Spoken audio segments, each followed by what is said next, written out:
Hi guys, welcome back to another edition of News Trend. As you can see, 2 videos in one day because my gist always I cannot keep the gist till next week. No, it has to come to you today, fresh, hot, and served on a very sweet platter.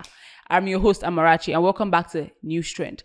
So this matter, I don't know why we're discussing it again or why it is up again, but then so we have to put our mouth. Let us see where it's going to get the entire storyline behind it. So sometime last month, the vice president of Dangote refineries came out to say that IOC, that is international oil companies, are purposely trying to frustrate their importation of crude oil into Nigeria, and they have to get it from outside. It's already very expensive. They are refusing to give it to them here for them to use in the refinery that Dangote just inaugurated some time ago.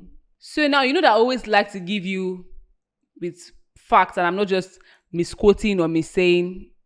On Thursday, which was yesterday, on the 18th of July to be precise, I don't know you're going to be watching this video, but on Thursday, 18th of July, the NMDPRA, that is the Nigerian Midstream and Downstream Petroleum Regulatory Authority, said that 650 barrel per day Dangote refinery is still in the pre-commissioning stage and has not yet been licensed. Now, that is the that is the gist that I have brought to you today. That, last month, we spoke on how Dangote refinery, a side of it was caught on fire, and whether it was people that did not want it to succeed, because that's the only refinery we have working for us at this time. Instead of the government should be supporting, they are not supporting. Instead, they are making them, import it from outside. When we have a refinery here, you can as well just sell it to us. Now, you know how things have taken place these recent times, whereby things are more expensive, pricing to get things from outside, all the process that is involved, it can be very stressful and very hectic. That is why, we have these things here. Why not sell it to us? Let us refine it and then use it here, so that even this fuel subsidies that they remove their hand from and everything, petrol prices going high, skyrocketing in prices, it can now be cheaper because we're not importing the crude oil.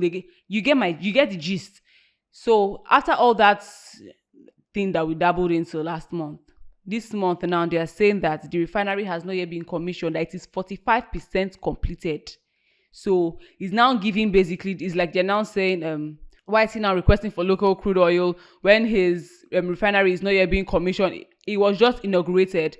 It has not yet been commissioned. It has just been inaugurated, and that was on the 22nd of May 2023. That was when this refinery was inaugurated. It's not yet commissioned. And according to the NMPDAR, he said that the chief executive, that is Farouk Ahmed, said that it is 45% completed and that it's not yet open for such. So it's not like they're trying to purposely frustrate his him purchasing crude oil locally. That's not what he's saying. So this was disclosed while he was speaking to the State House on Thursday. Mr. Ahmed said that the allegations raised by the refinery and its operations are being scuttled owing to a lack of supply of crude oil by the IOC. He said that they are untrue. Meaning what the vice president of Dangote refineries came out to say last month, that they're refusing to give them, local crude oil. He's saying that it is false now because we haven't heard anything about this. And like I said, any new updates concerning this entire matter, you're going to hear from me, which you are right now. So he's basically calling their story or whatever they said, he's calling it a bluff. He said, he went on to say, well, just like you rightly asked, because he was being asked a question. He said, there are lots of concerns about the supply of petroleum products nationwide, and he claims that by some media houses that we're trying to scuttle the Dangote refinery, and that is not so. When this whole fire thing happened at Dangote refinery, a lot of people came out on Twitter, different places. People had things to say that, why is the government purposely trying to frustrate it? There are too many times that they have tried to build a refinery in Africa as a whole, and then it's never working because one thing or the other. And then this is the first one to come out in how many years, and then they won't still even sell to him, making life difficult for him. And now it's even exploded, and it's exploding from a place that was open to the road, to the public, not that it was as a result of something that happened inside. So we're now thinking, was that planned? So basically, he's saying that a lot of media houses have already said, oh yes, why are they not supporting? Why are they not, because we like to buy the matter. He now went on to say Dangote refinery is still in the pre-commissioning stage. It has not yet been licensed. They have not licensed them yet. And they're about 45% completed. That's what I said. And then he said, so we cannot heavily rely on one refinery to take care of an entire nation. But I mean, can't we just at least even start trying? Why aren't they commissioned yet? If they've already started refining and they've already started selling, and they're even selling it at a more discounted rate, it means that they are working already. If there's something that is in the process and they are not telling us that is delaying the process of commissioning, I mean, tell us or sort it out and let it move on faster. Because if at the end of the day, if Dangote refinery should do really well and he's able to take care, we're not buying this petrol, diesel, fuel at such an expensive rate, and we can get it here for cheaper. Gradually, you never can tell we never know if in the next how many years somebody else will say, oh, I want to start, or even the government wants to try again. Now, you've already had one man from our country saying, okay, he has done it, he has brought it up to this extent. It's something that you can learn from. So maybe the reason why other refineries that wanted to start building failed did not work out. You have seen somebody else's own that started and worked out, and he's even, taking oil from abroad and still finding a way to balance it all and still selling lower than the other people that are, he's investing a lot. So the least we could do, I feel like, is support him. And then, like I said, in future, you'd never know when somebody will say, okay, I want to build a refinery. This man has started it before. Let's put heads together, guide me, coach me. How did you do it? So that I don't make the exact same mistakes. And then it's not now only one that the country is depending on. We have two. And before you know, we have three. And I see this as a way to gradually, surely but slowly solve our problems. But then, I don't know, it can't be only us that are thinking like that. It really can't. So he said that Dangote is requesting that we should suspend or stop all importation of petroleum products, especially automotive gas oil or jet kerosene, and direct all marketers to the refinery. I understand where Mr. Dangote is coming from, and I also understand where Mr. Ahmed is coming from. I don't know about you, because depending on one refinery alone might be very difficult, because Lagos alone is even very big. Now, imagine other parts of this our country coming together to come and take from one place. It's going to be very difficult. But if we're depending on one person and taking most of it from him, and then taking we're now importing fewer from outside, one way or the other would balance it out. The cost of things would reduce to an extent. I don't know.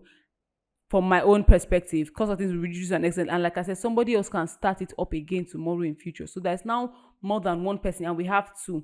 He went on to explain that the expectation is not good for the nation in terms of energy security, and also not good for markets because of monopoly. So in terms of quality, currently the AGO quality in terms of sulfur is the lowest as far as West Africa's requirements of 50 parts per million. Dangote refinery, as well as some major refineries like Walter Smith refinery, produce between 650 ppm to 1,200 ppm. So in terms of quality, their quality is much more inferior to the imported quality. I don't know about you, but you guys, what do you even think? I feel like we should give it... He just started this thing. We should give it room to actually grow and see what can be done, ways for it to improve. He's not the only one that is in that field. There are a lot of other people that are in that field, that you went to school to study things like this. This is where you can now, put heads together. Okay, what is this? How is this person doing this? You travel, and it's not just, okay, you travel for important reasons. How can this country be better? We're always talking about one Nigeria, but then... Anyways, with that being said, let me know what you think about this whole Dangote and the government, IOC, frustrating, not frustrating. What do you even think they can do? Because at the end of the day, I feel like most Nigerians are even tired of talking at this point, because who is even hearing you? They will do what they want to do. People do what they want to do, and then you're just... So I would like to see what you have to say concerning the whole Dangote fiasco with the government, with IOC, and every other party involved. And that is going to be all for today. I cannot wait to see you next time. Bye for now, guys. If you've watched this extent and you're sure that it's me that gave you these gists, subscribe. Click that red button. If it's not red, it's white. Click it. And turn on your post notifications so you also know when we drop things. Support! The same support that we're talking about with Dangote. You don't want to show me support. And this way, you're not even spending money. Just you are pressing something. Bye, guys. See you next time.